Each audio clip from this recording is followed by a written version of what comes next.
you see this in couples a lot where from the outside you go, oh, they have a great relationship. And then 5, 10, 15, 20 years down the road, they divorce or they separate. And you're like, wait a second, how did that happen? Yeah. It seemed like they had so much going for them. But it is this thing a lot of the time of the relationship got put somehow on autopilot or on the back burner. Welcome to The Way of the Muse, a podcast for women who want to create richness in every area of their lives, from business and career to lifestyle, relationships, family, purpose, and fulfillment. I'm Gigi Sage. And I'm Makena Sage. We're a mother-daughter coaching team, and combined, we've spent over 4 decades helping people create their best and most fully expressed lives. If you're ready to step into your bigger dreams with ease, fun, and flow, you're in the right place. Let's get into the episode. Hello, everyone, and welcome back. Hi, Gigi. Hello, McKenna. We are recording 2 back-to-back episodes, so we're running pretty close. Good to see you again. Yeah, if any of you are watching this on YouTube, you're going to be like, yeah, those were recorded at the same time. You got to do what you got to do sometimes when you live. Yeah. So we just talked in the last episode about power couples and what that really is and the impact on your financial reality and your success over time, but also your family and your legacy. And something we kind of anticipate as people, wanting to go a little deeper here, and also just talking about, something I really wanted to touch on is that this idea that relationships, should just work or something, or, this kind of concept you often talk about, Gigi, which is like, we weren't really taught about relationships in school, right? Mm-hmm. Yeah. So I've been blessed to have you as my mom and a mentor to really educate me about how can you have not just a great relationship, but even what we're calling a power couple dynamic, which, as we talked about in the last episode, is really this relationship that's like a battery pack for you. It's this relationship where you're so aligned, you're on each other's team, you help each other grow and create even more success and more fulfillment. And so this is a little bit, last week was a little bit more the theory, and this week will be theory as well, but also a bit more practical about, what this isn't and then what it is, I guess. So we're calling this like the cost of a relationship on autopilot, because so much of what we see is people in relationship who are a little bit on autopilot. Can you tell us what that actually means, Gigi? Like, what do you mean by relationship autopilot for couples? Just that they are in their lives, they're busy, they're going for it. And it's always that we're so busy, we don't have time for, spend time together. We're past each other like ships in the night or whatever. And so we have our kids, if they have children, just their lives are just so incredibly busy. And so it's always, we have a great relationship, but there's not the attentiveness or the intentionality that we talked about, in the previous episode, that's so important to really building a great relationship and one that does become a power couple. And what happens is, we just kind of assume, oh, my partner, they know I love them because, we're building this life together and we're all so busy together. But in reality, maybe one of the partners is really checked out a bit or really hurting or really is longing for more connection and more time together.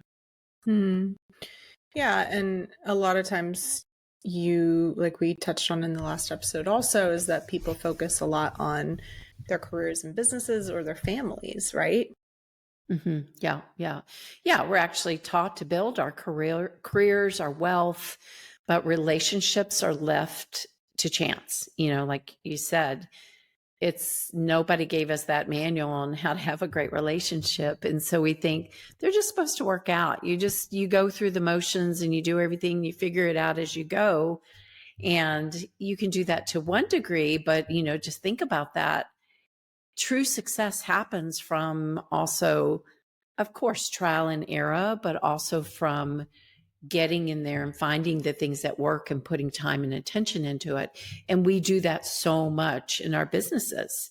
The check the boxes mentally of house kids, business success, that equals relationship success, but it's not true. It's not true. Yeah. Mm-hmm. And so what happens is we start pouring everything into the external things around us while our actual foundation weakens.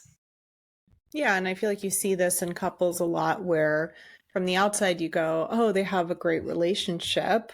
And then 5, 10, 15, 20 years down the road, they divorce or they separate. And you're like, wait a second, how did that happen? Yeah.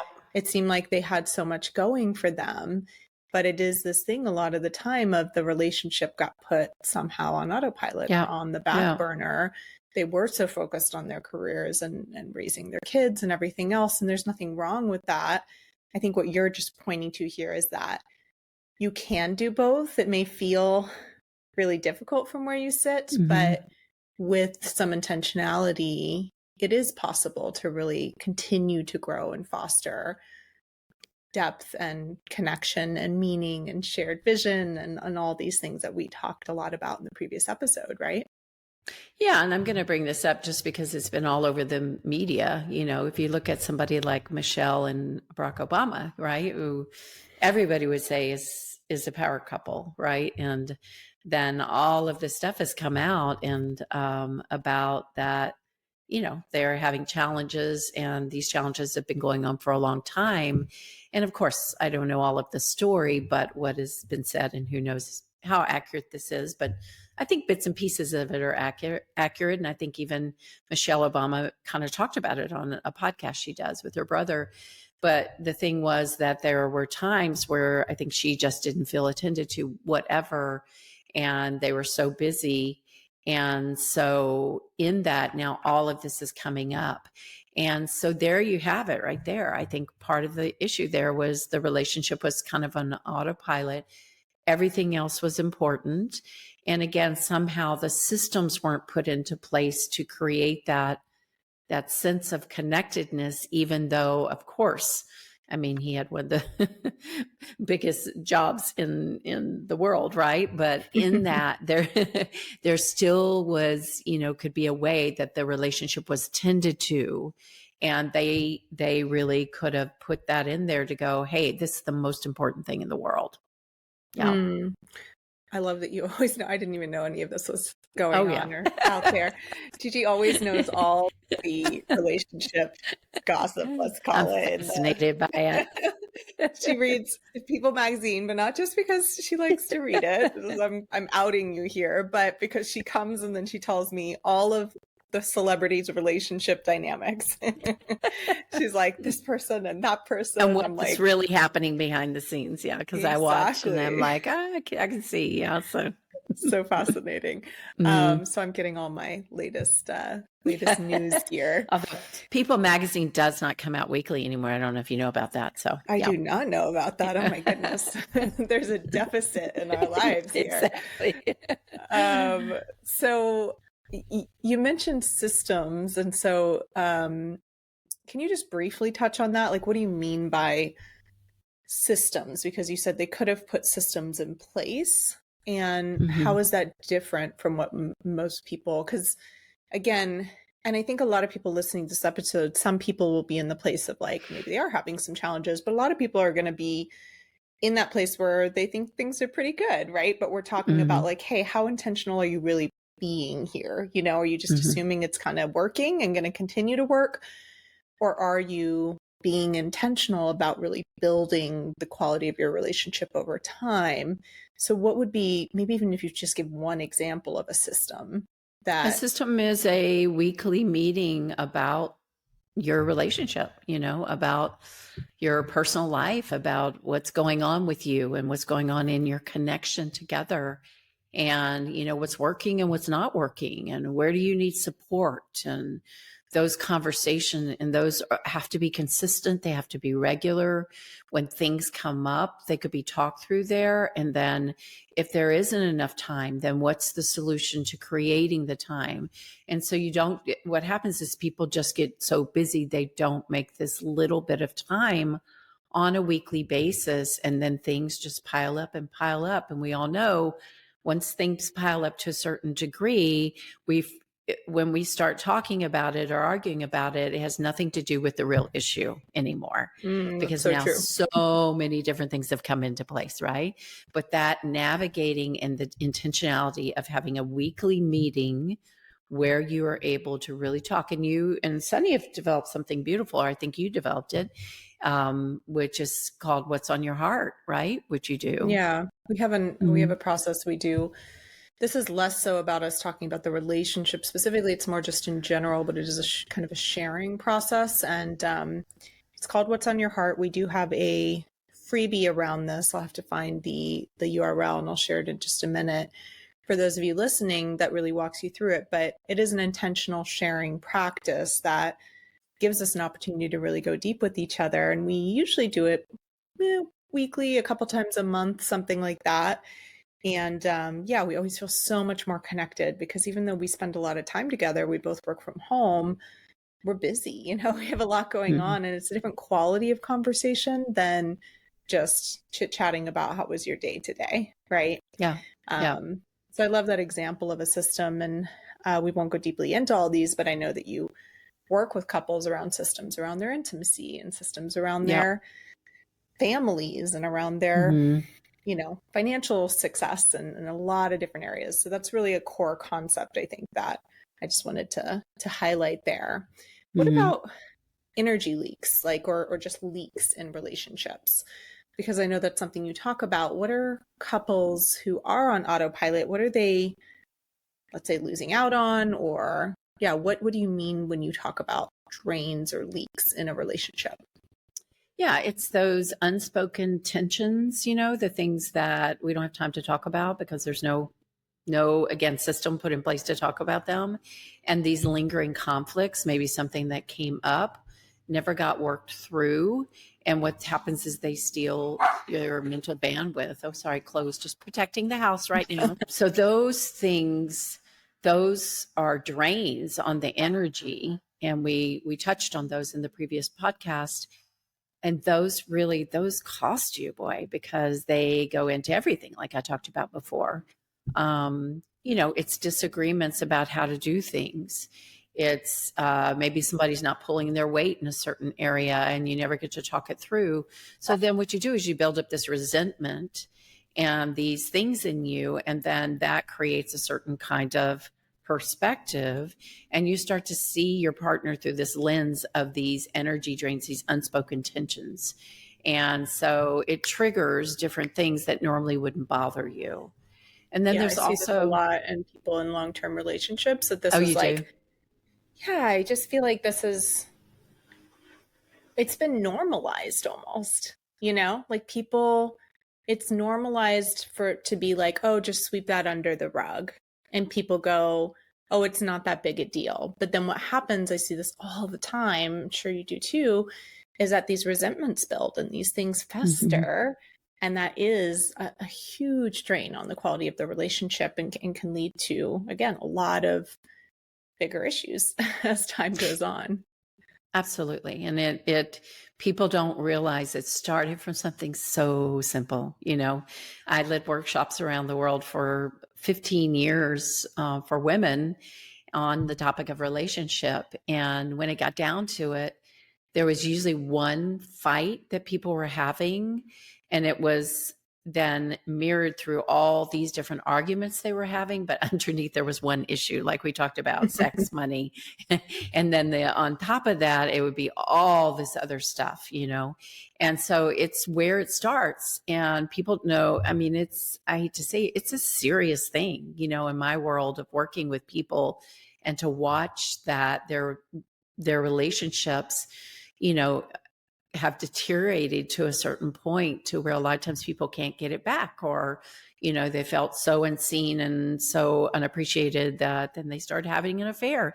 And these are all real things, you know, these are real things. And that's why for me, I'm so passionate about this, is how do you just put some intentionality and some awareness into this, stop and make this important before things get out of hand. Yeah, because everybody thinks it wouldn't happen to me. We have this great relationship. Exactly. And it's not to put fear into things, but it is to put awareness in, that it's like those things fester if they're not addressed, and you don't want to just sweep things under the rug. I think that's one of the core things that Sunny and I have been committed to in our relationship, largely because of what you've taught me. But we just made a commitment early on. We do not sweep things under the rug. Like, if something comes up, we may not be able to talk about it right in that moment, but we're going to talk about it. You know, it's going to get addressed in a reasonable time frame, because we would rather have that uncomfortable conversation, or, you know, series of uncomfortable conversations sometimes, than let something fester. Mm-hmm. Oh, yeah. Yeah. And another way is it shows up in business. You know, if you are stressed in your relationship, or you're feeling resentful in your relationship, again, being present completely in your work and your job and everything, there's a piece of you that is going to see life through that filter of resentment. It's going to color the way you make decisions. It's going to color how you are as a leader. It colors how you are as a parent completely, you know? Yeah, or it's just distracting. Mm-hmm. Yeah, it's distracting. Yeah. And then, of course, there's the intimacy that, you know, gets less and less, and then we just don't have time. And then there's excuses. And like you said, it's normalized, you know, everybody's like this. It's been together this long. And it takes a toll on the relationship and on the couple, because that's their place to reconnect, to re-energize, to, you know, understand each other again at a different level than talking, and a place to really grow and develop with each other and care for each other in such a way that they learn what does this person want, and what does this person want, and in that there's a certain level of compassion that stays open there when you're intimately connected. And when you lose that, there's an edge that comes into a relationship and a way we view our partners. I've seen this happen time after time. That's a really important one, because a lot of people put that one on autopilot, or put it on the back burner, especially as the years go on in relationship, and sometimes never get it back, you know, and they go, oh, it's not that important, or whatever, we're just busy, it's just the kids. But that's where people are more like, you always say, like roommates, right? As they go further along, and something does get lost there, right? Mm-hmm. Yeah, absolutely. Yeah. A quality of, I mean, our senses, you know, the senses close down, you know, and you don't feel life as richly, you know, so. Yeah. And then there's the legacy loss, you know, the opportunity to create something together, this bigger game, to be excited together, to grow together in such a way that your life becomes an inspiration, instead of just growing something, you know, and waiting for retirement. And I think that's something we talked about a lot in the last episode, but in case somebody hasn't listened to that episode, I don't think that's something people are going to understand as readily. Like, what do you mean by legacy loss? I don't think a lot of people have even really thought about that in their relationship, beyond maybe like, oh, family is legacy, or, you know, something like that. So what do you mean in terms of, we're talking about leaks or drains when people's relationship is on autopilot? So you're saying, what is it exactly that is getting lost there? Your connection together and really growing something that in your later years, you feel like you're passing something on. You feel like you're leaving something to the world. And if you have your partnership, of course, you can do that individually, but also as a couple. You know, we talked about in the last episode, you become like a role model.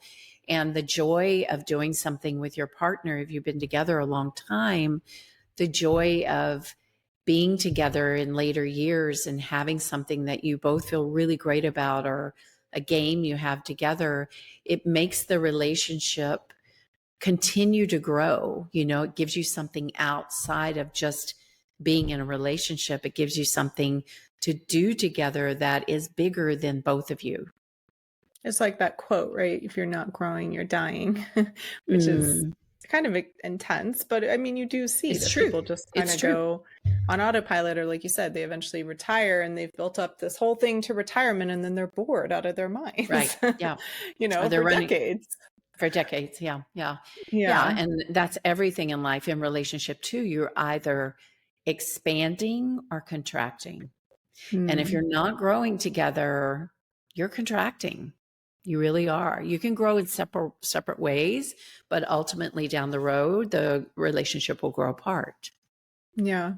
So what's the thing that finally like kind of wakes people up, so to speak? Because again, most people don't think that a lot of this applies to them, or what makes people realize like, oh, we are on autopilot and maybe we need to change something here or get some support? Yeah. One thing is, people get to a certain point in their life. I often see this, and they're very successful. They have everything in terms of externally. And here they are, and they're with this person, and they've taken all this time to build this. They put their relationship on autopilot, and they wake up one day and they go, I don't even know this person.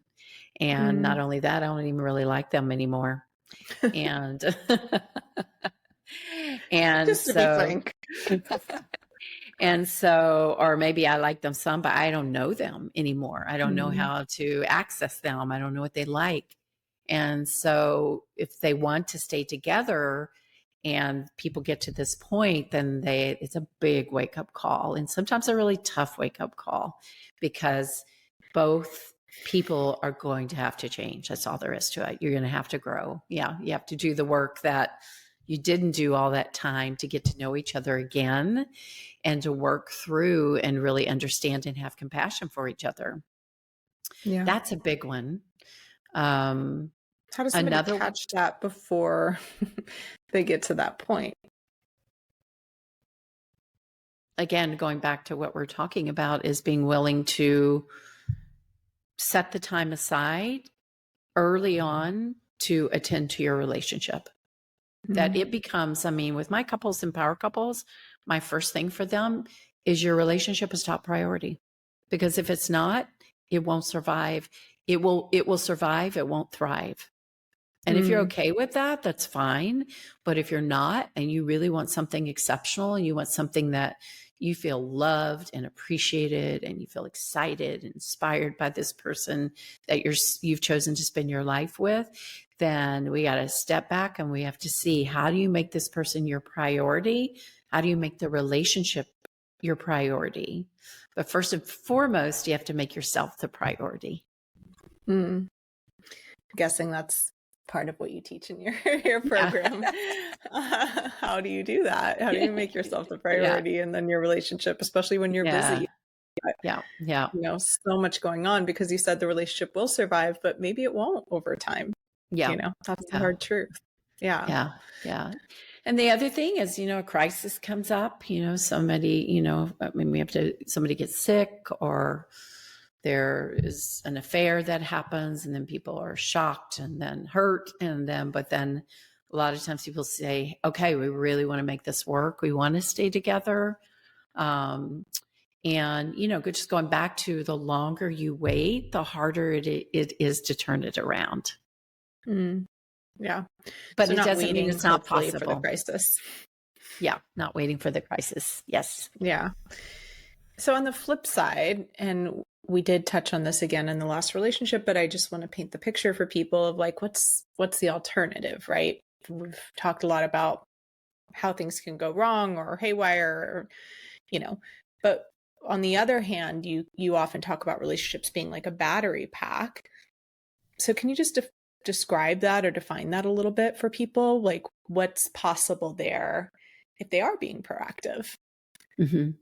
Yeah. When you are being proactive and you start doing the work, I'm going to say the work together, putting the time in to have time for your relationship. And that is intimacy. That is the time you spend talking through things, the time you set aside for time together, and then you really align with each other. You really get down and get honest with each other. Hey, this is what I need. This is what I want. And same with the other person. And you work together to build something that you can work together on, and that you do have that game that's bigger than you. Then what happens is, so much when the alignment starts to happen, the energy starts to build when there's no longer little things left to fester. And if something comes up, like with you and Sunny, that you go in and you manage it and you go, what do we do about this? Or how do we handle it? Or what needs to happen here?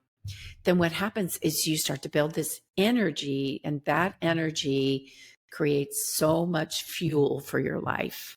It makes your connection with your partner feel like fun. And that's also part of it, is that fun and recreating together, and that battery pack and your intimate connection being strong. Oh my gosh, when I have my couples and they change this dynamic, they have all this energy come back into their life and this inspiration.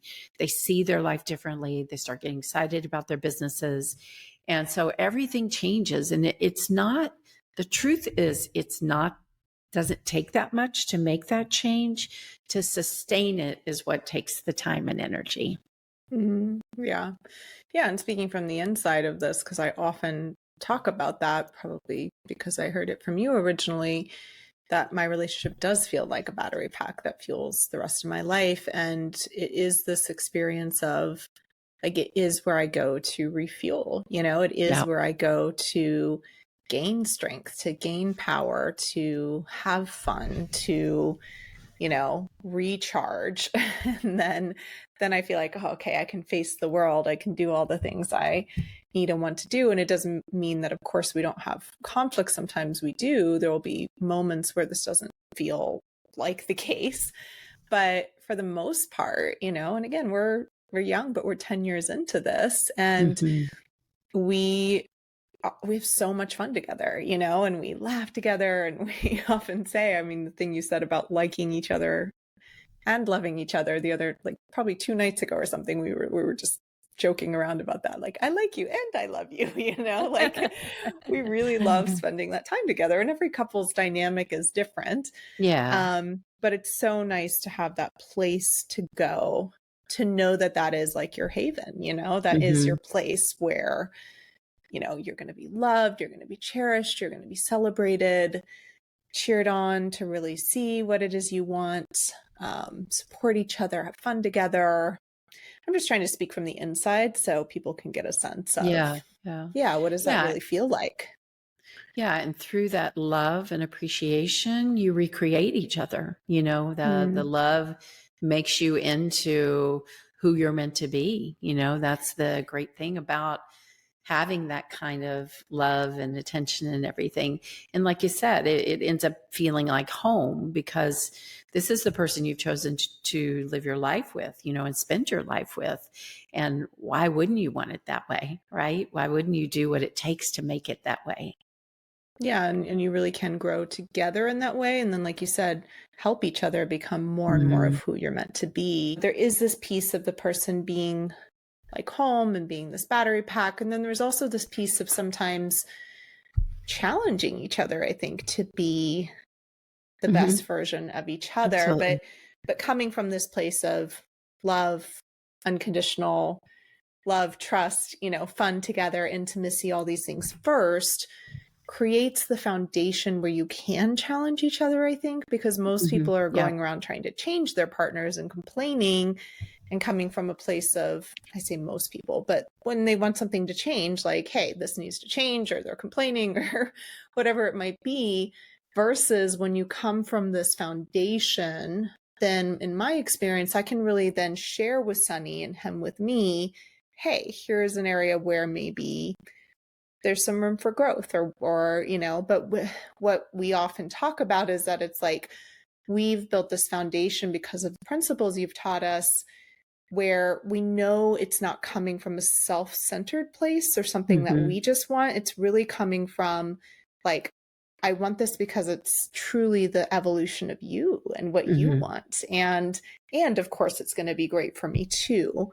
Yeah, I just wanted to touch on that because it's not all just loving spending time together and all that kind of stuff. There's big challenge points along the way. Absolutely. And there's, like you said, there's truths and there's a way that people need to grow. And then when you have that trust built, your partner knows this is not coming from trying to change them. This is coming from something you see somewhere where they're being blocked or they're not being their best self. And when you can have that trust together and be able to share that with each other, that's really powerful because that's how you both then grow as well. Yeah. And then sometimes that can be difficult to do, and you need to bring in an outside person, especially if you have interpersonal dynamics or different things, patterns of communication. So this is where, if any of you have listened to our episode about seeing between the lines, which we can link in the show notes, Gigi has done this for me so much in my life and does it for her clients. And then you really do this for your clients in their relationships.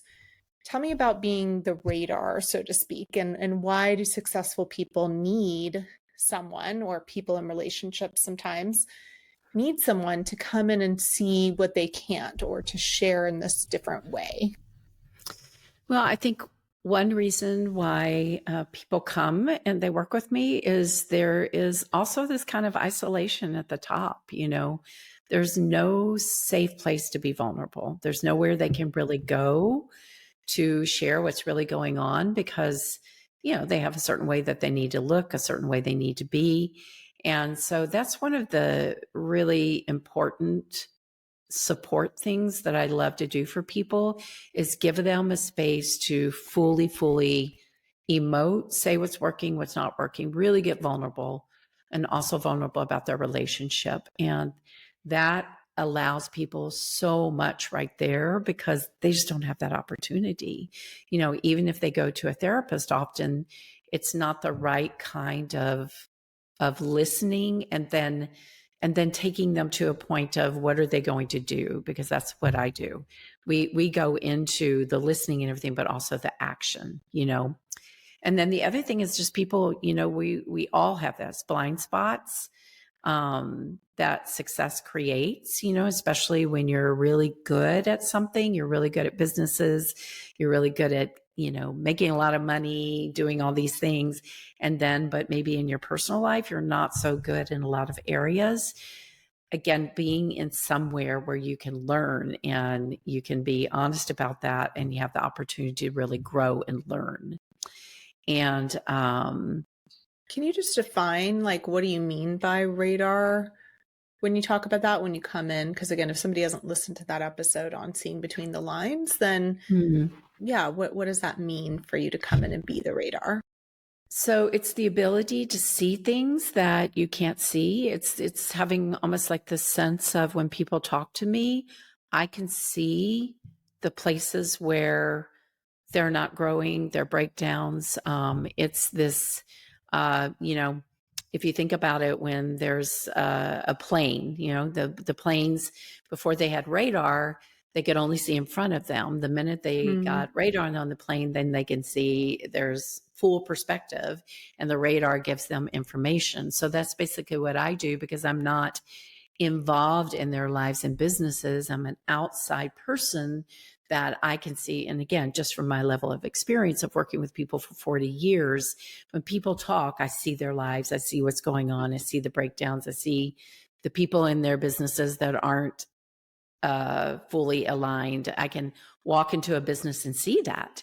And so I hope that helps. Does that help with the description? Yeah, or same thing in a relationship, right? So it's it's having that outside person who, and then you have a particular skill set here, who can do that. And it's not just talking to someone about their relationship and about the problems and about whatever, but you're really scanning at a high level with couples. And I think that's why so many people work with you for so long, sometimes a decade, 2 decades or more, because they just over time, it's continuously helping them see, okay, their vision, but also the breakdowns that are currently there, but also the potential breakdowns and pitfalls in their relationships and their businesses or their careers. And then over time, again, I talk about this a lot in that episode, how I can look back at these certain key points and go, oh my gosh, if Gigi hadn't said to me at that time, like, this or this thing, I would have made a different decision, and the ripple effect would have been huge on often my relationship, but often other areas of my life as well. Mm-hmm. Yeah. It's I don't know how to describe it. We go more deeply into it. It's just a sense. It's like this second sense or the sixth sense, right? That I see, and we all have this ability, and especially we talk about this, women have a natural ability with this. And the powerful thing is, because I'm not in your life and I'm not your partner or, not your business partner, then I have no agenda, right? So what I see can be very clear and very direct and very, I'm not trying to get you to do something, I'm not an influence in your life. And that's huge, so it's somebody outside of your world who is giving you information. And then of course people can choose to do what I say or not do what I say. But sometimes it's very frustrating from where I sit. Like, I see so much. They would just do this thing. Exactly. Every coach, right? We're like, yeah, but everybody's got their timing. So for couples who are listening to this episode and they're kind of recognizing themselves in this autopilot a little bit, right? Some aspect of what we've talked about today, maybe some areas, not at all, but in others, they're like, yeah, I've kind of been letting things slide a little bit, and I really want to have more intentionality in my relationship, or I want to start to move towards more of a power couple dynamic. Where do they start? I think looking to see, a basic thing is what's working, what's not working. Where do you feel really on in your relationship, and where are you both feeling maybe not completely seen, or what's not working? And, start with those, start with the baby step. What is the biggest one, and what could you do or what system could you set up to start connecting? And as I said, even a simple weekly meeting is really, really powerful to just start seeing what's working, what's not working in our relationship. And then also acknowledging each other, really appreciating each other. That verbal communication of doing that starts to really change the dynamic. You feel so much more connected when you do that. Yeah. Yeah, it seems like a small thing, but both of those seem like small things, but they're huge over time. Huge. Yeah. And they're huge if you haven't been doing them. Yeah. People think, oh, I do appreciate my partner, but are you really saying it, regularly? And then of course we won't go deeply into it here. We have episodes on the topic of acknowledgement, which we can link in the show notes as well. But there's key distinctions between acknowledgement and just like a compliment, or, occasionally saying, oh, I love you, or thank you, right? It's a very different kind of thing. Mm-hmm. Yeah. Anything else for a couple who is looking at where to begin, or really like, I actually really want to step into more of a power couple dynamic? I think to look at, what becomes possible if your relationship becomes your greatest asset. Yeah. What would be possible if you're in alignment, attentive to each other, inspired, really connected? How would your life change? And that's a big one to look at, so then it starts to give you, oh, okay, these are the areas that we really, really need to grow in and want to grow in. Yeah. Oh, also just the ripple effect of when your business and family and legacy, they all accelerate together, that, that gives you a great reason to want to do this. Right. And so what would that take? What do you see? Again, if relationship is a priority and that's first, and you really start making it a priority, then these other things become possible.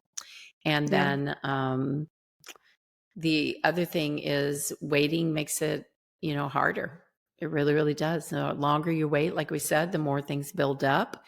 And so, if you're listening to this and you say, oh, I just don't have time, I'm telling you, you have the time. And it's a matter of committing, of making the time, even if it's 15 minutes a week, 30 minutes a week, whatever, an hour a week. If you're doing none right now, you start with little bits, and that consistency really starts to build something. Yeah, I think everyone, if they're honest with themselves, probably spends at least an hour a week on their phones mindlessly scrolling or watching a show or doing something where if you really dedicated that time to the relationship and to this kind of intentionality, that would add up huge over the long run. Mm-hmm. Yeah. Mm-hmm. So any closing thoughts for the people or the couples who might be listening? Yeah. So your life is an art and your relationship is a canvas where everything else gets painted. And so I help couples really create that masterpiece, because that's what you're doing. You're creating a masterpiece of your life, however, the way you want it. No couple's the same.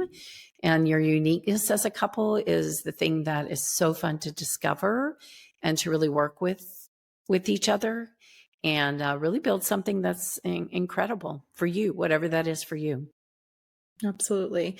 And then I know we didn't talk about it so much in this episode, but we did more in the last episode. You have a year program starting in the fall of 2025 called Secrets of Power Couples. And so if you listen to this one or maybe listen to both episodes and you're curious, then you can go to www.secretsofpowercouples.com and you can check out that program and also the testimonials.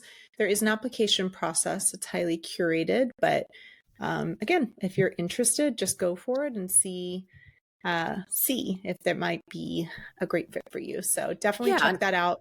Go ahead. Just if you have any curiosity, apply. Yeah. It's not going to hurt anything. Yeah. And then I did want to share that URL I forgot to share earlier in the episode for the What's on Your Heart practice, which is wayofthemuse.com/connection. So if you wanted that What's on Your Heart practice, you can try that out with your partner. It's wayofthemuse.com/connection. And Gigi, thank you so much for sharing your wisdom with us today. Yeah. Thank you, Makena. Thank you, everyone. See you next time. All right. Bye. Bye. That's our episode for today, but let's not make it the end of our love story. Be sure to subscribe to the podcast and think of some women in your life you'd love to share it with. And if you want to learn more about our events and programs, visit wayofthemuse.com. See you next time.